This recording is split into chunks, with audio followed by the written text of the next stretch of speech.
There's a debt payoff method so aggressive, it's been called dangerous.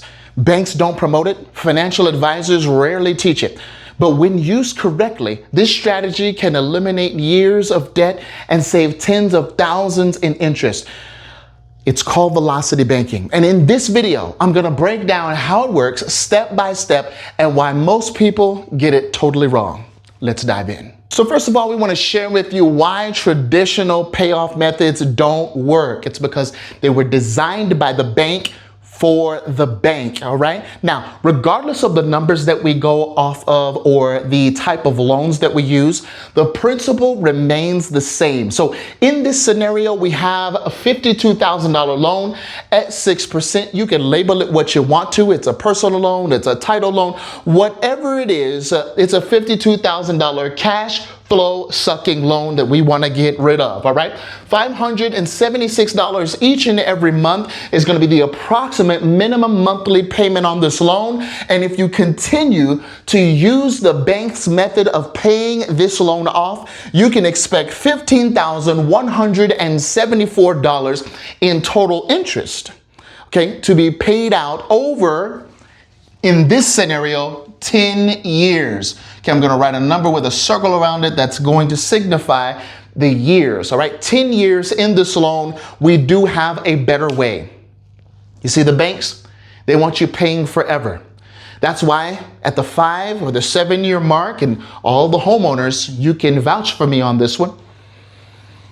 At the 5 to 7 year mark, they say, hey, it's time for you to refinance. If you have a mortgage, if you got that home loan. And some people say, what? I was listening to my friend the other day. He said, yeah, I refinanced. I saved a couple of $100. Okay. But remember on that refinancing, okay, with the closing costs, yes, you'll save, but only if you're in it for the life of the loan. And plus, let's also add that the interest, okay, which remember, if you're talking about mortgages, you're talking about front-loaded interest. That's upfront interest.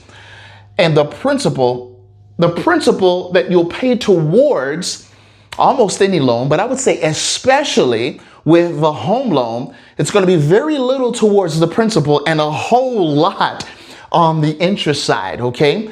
So when you start refinancing, what happens? That clock starts all the way back over again, and you are in a cycle of front-loaded interest. And some people not only refinance one time, man, some people refinance 2 times, 3 times, okay? And they are stuck in that cycle of debt, all right? And we want to get you out of that as fast as possible. So let's go ahead. This is why the traditional payment fails. There's going to be this number right here is split up into interest and principal. And of course, that is the cost of borrowing. Okay, that's what the interest rate is for. However, sometimes you'll see that it works more against you than for you. And we want to turn the tables on that. So go ahead and let me know if you've ever thought of using velocity banking for yourself, or if this is the first time that you've heard of the words velocity banking together. We're going to get into it right now. Okay. A lot of people think of their savings account, and I have this in quotes.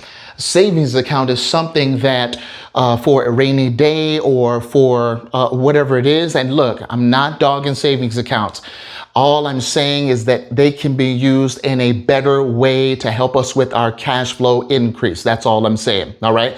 And HELOCs, right? You've heard of HELOCs, home equity lines of credit. They can also be used in a better way. And that is to take care of our cash flow sucking loans. Now, how velocity banking works many times, and of course, you don't have to have a line of credit to implement velocity banking, but the crux of it is you're using a banking tool, let's say a line of credit, doesn't have to be a HELOC, it can be a personal line of credit, be a business line of credit, but you're using a portion of that line of credit, whether it's $5,000, whether it's $10,000, to get rid of the principal on a loan. What that does is it cancels out all of that interest because the interest rate is feeding on the principal. Remember, guys, there is a relationship going on between the interest rate and the principal. You see, the bigger the principal, the bigger the interest rate.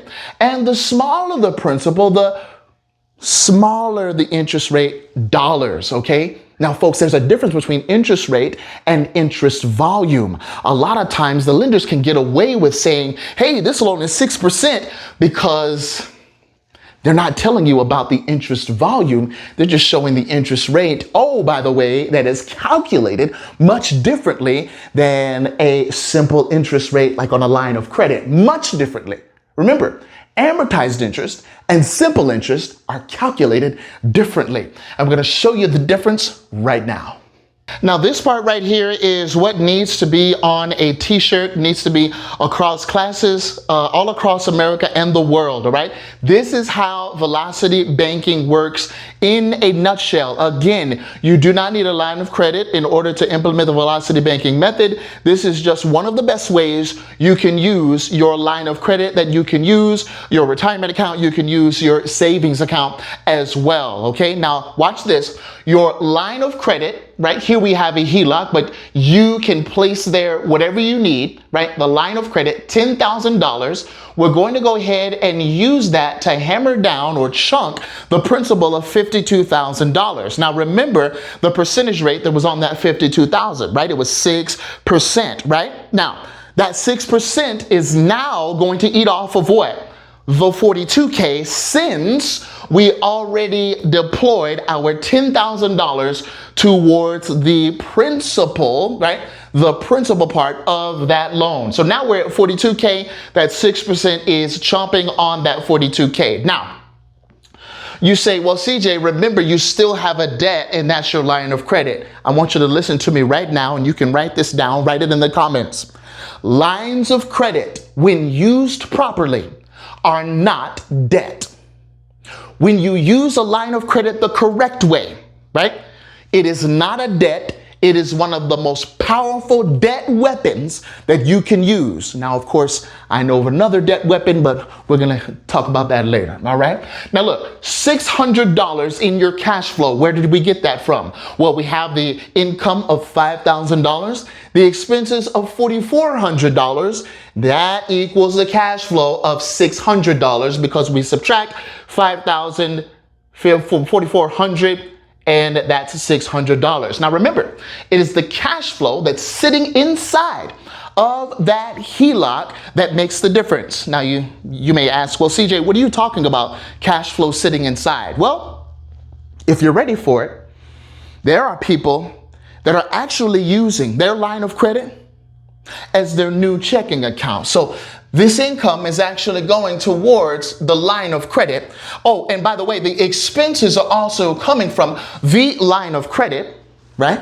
So instead of sitting in that checking account earning nothing, as a matter of fact, it's getting devalued because of inflation. So your money's actually doing like this, all right? But when it sits in a line of credit, it is fighting like a warrior, like a soldier, like a Marine, all right? Like a Navy SEALs training, all right? It's going to defeat this loan in record time. Now, if you have $600 in there in that line of credit, that's what's paying it down each and every month. Let's go ahead and divide the 10K by that 600, right? Does anyone know what that is? Right. Hey, you know what? Me neither. So let's just go ahead and cross that out. And let's say it's 500K there. CJ, you went down? Of course I went down. Yes. As a matter of fact, I'm going to go ahead and make it even easier. I am going to erase this letter here, and this is for easy math. Now remember, I went down in cash flow, but look at how much time it's going to take to pay this off. 1, 2, 3. So I erase these zeros right here. That's how you do it. And then it's 100 divided by 5, which is what? 20. Now, that's 20 months. That's the 20-month velocity term on that, meaning that's how long it's going to take to pay off the $10,000. But after that 20 months, okay, you can replenish that 10,000 and then deploy it again and again and again. And it's not going to take you, right, 10 years and over $15,000 in total interest. It's going to take you way down. As a matter of fact, let's go ahead and share with you. If you were to continue on that path with the 600, right? It's not 500. I just went down to 500 for easy math, all right? I don't want to make this more difficult, all right? It's not difficult at all. It's just that we were not trained the proper way in how to deploy our capital. But I want to share with you what happens when you've been trained the proper way. Let's go. Now, I want you to keep in mind, no matter what method you choose to use, we are with you and we are rooting for you every step of the way, okay? We just want to show you what happens when you're using the velocity banking method, all right? We remember the traditional way of banking. We already went over that with all of the total interest. We did not go over the total amount you'll pay, $67,174. If you choose to use the velocity banking method, all right? You will not be in that loan for 10 years. It's mathematically impossible, right? You will be in that for about 5.5 years because remember what you're doing, you're diagnosing the drain, right? You're also optimizing the system, right? Redirecting the cash flow, and then you're optimizing the system, all right? And then when we optimize that system, we chunk the principal, right? You can expect the total interest on any of your loans to dramatically be reduced, okay? And this one, the total interest you'll be paying is $4,000, all right? Of course, look, it's the same payment, folks, all right? And you're not getting an extra job, you're not cutting in expenses, you're just moving your money a different way. That cash flow is now working for you inside of that line of credit when you're chunking the principal in this situation, $10,000 down, okay? $56,000 is the total you'll pay. That's a savings of $11,000 in interest. Now, can I ask you a question? Do you have $11,000 in your savings account? When you use velocity banking, it is now possible. So don't just think in terms of accumulation, think in terms of cash flow because we need that now more than ever. I'll go ahead and get out of your way so you can screenshot this, put it on a t-shirt. Don't worry, I'm not copywriting it. I just want you to realize that when you have the velocity banking method and you're using it, you're not only using it, but you're moving your money efficiently. And that is why you're no longer in 10-year loans. That's why people are no longer in their mortgages for 30 years. Now it's 7 to 11 years. Go ahead and comment below. 7-11 is the new 30. 7 to 11 is now the new 30. All right, folks. And if you need your debt elimination roadmap, just let me know. People are actually getting online with us on our webinars each Tuesday. We actually have a special webinar this Tuesday. You're definitely invited. If you think that, hey, you know, is he talking about this Tuesday? Yes, I am. All right. Yes, I am. And it's actually in the description link below if you're interested in that. If you need more about cash flow, you need to know more about velocity banking, check this video out here and there. And God bless you, and we'll see you soon.